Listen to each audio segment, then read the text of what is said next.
wajah-Mu dan berseru. Saudaraku, kitab Amsal mengajarkan sesuatu yang sangat penting kepada kita, khususnya Amsal 20 ayat 5. Firman Tuhan berkata, rancangan di dalam hati manusia itu seperti air yang dalam, tetapi orang yang pandai tahu menimbanya. Sekali lagi, rancangan di dalam hati manusia itu seperti air yang dalam, tetapi orang yang pandai tahu menimbanya. Dengan demikian, maka pepatah dalam laut dapat diduga, dalam hati siapa tahu, menjadi seakan-akan tidak lagi relevan. Karena sebetulnya seberapa dalam pun hati manusia, tapi orang yang pandai, dia dapat menimbanya, dia dapat menyelaminya, dia dapat memahami apa yang ada di dalam hati itu, bahkan tersimpan di lubuk hati yang paling dalam sekalipun. Nah, pertanyaannya adalah, siapa orang pandai itu? Bagaimana caranya kita bisa menjadi pandai supaya kita bisa tahu isi hati orang lain, sehingga kita tidak salah menduga, tidak salah menebak, tidak salah menilai, tidak salah menyimpulkan. Sebegitu banyak orang yang sok tahu, kadang-kadang dia berpikir dia tahu apa isi hati orang. Taunya aku, dia pasti berpikir begini, dia pasti dalam hatinya pasti begini, dan seterusnya. Sebetulnya itu adalah sebuah kalimat yang terlalu cepat untuk kita ucapkan. Namun pada kesempatan kali ini, saudaraku, dalam perenungan saya menemukan ada 3 ciri orang yang pandai itu, yang akhirnya dapat menimba isi hati orang lain. Yang pertama adalah orang yang peka akan gerak tubuh, body language, termasuk perkataan dan sikap serta perbuatan seseorang. Bukankah dari perkataannya, dari gerak tubuhnya, kita bisa menduga apa yang sedang ada dalam hatinya? Bukankah dari lebar atau sedikitnya senyumnya, kita bisa tahu dia senang atau tidak? Nah, sensitifkah saudara dengan body language, gerak tubuh orang lain, sehingga saudara bisa mengerti sebetulnya dia sedang memikirkan apa, sebetulnya dia sedang menyimpan apa dalam hatinya. Kalau kita melatih diri kita untuk sensitif terhadap body language seseorang, kita mungkin akan tahu apa yang ada di dalam hatinya. Tapi kita sering sekali pakai muka tembok, tidak peduli, tidak mau perhatikan, tidak mau menyelidiki. Ini yang penting kita rubah, saudaraku. Sebab sikap kita yang tidak menyelidiki itu sering sekali membuat kita akhirnya salah dalam menilai orang lain. Sebab sering sekali orang itu di luar dengan di dalamnya berbeda, saudaraku. Ada orang yang mulutnya manis, tapi dalam hatinya dia merancangkan yang jahat.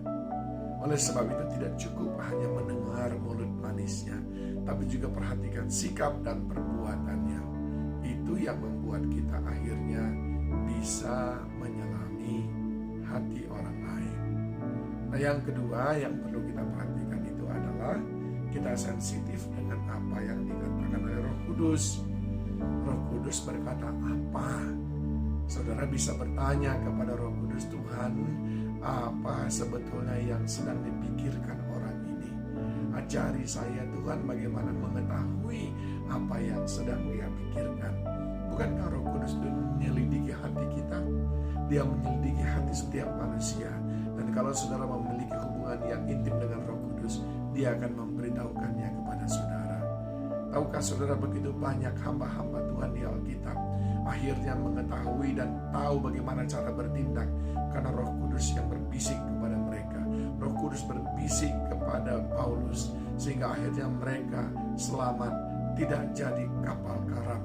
Roh Kudus berbisik kepada Daud. Roh Kudus berbisik kepada hamba-hamba Tuhan, dan itu membuat mereka terluput dari penilaian-penilaian yang salah.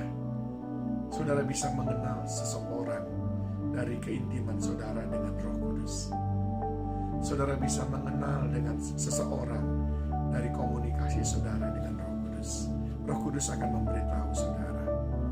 Dan yang ketiga adalah Bagaimana kita tahu isi hati orang? Yaitu dengan perbuatan baik. Orang yang sedang memikirkan yang jahat atau orang yang sedang memikirkan yang baik tentang diri saudara, akan saudara ketahui ketika saudara melakukan hal yang baik dalam hidupnya. Kenapa?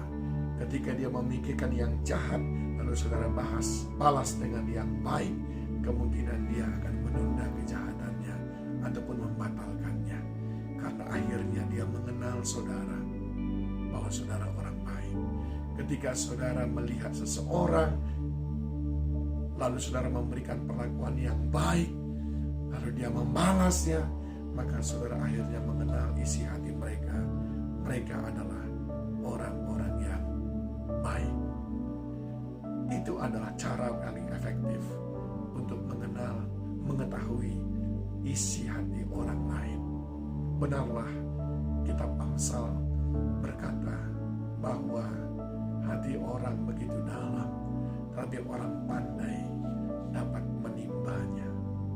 Mari belajar kita memahami isi hati orang lain, karena itu akan menolong kita membangun interaksi, hubungan yang saling menghargai, tidak salah sangka, tidak salah duga, tidak salah mengerti, tetapi kita hidup dalam kerukunan.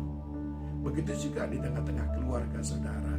Selamilah, dalamilah hati satu dengan yang lain, sehingga dengan demikian saudara bisa saling mendukung satu dengan yang lain, daripada sering salah sangka, sering salah duga, akhirnya menimbulkan pertengkaran, ketidakmengertian, dan bahkan sering sekali membuat perpecahan. Tuhan Yesus menolong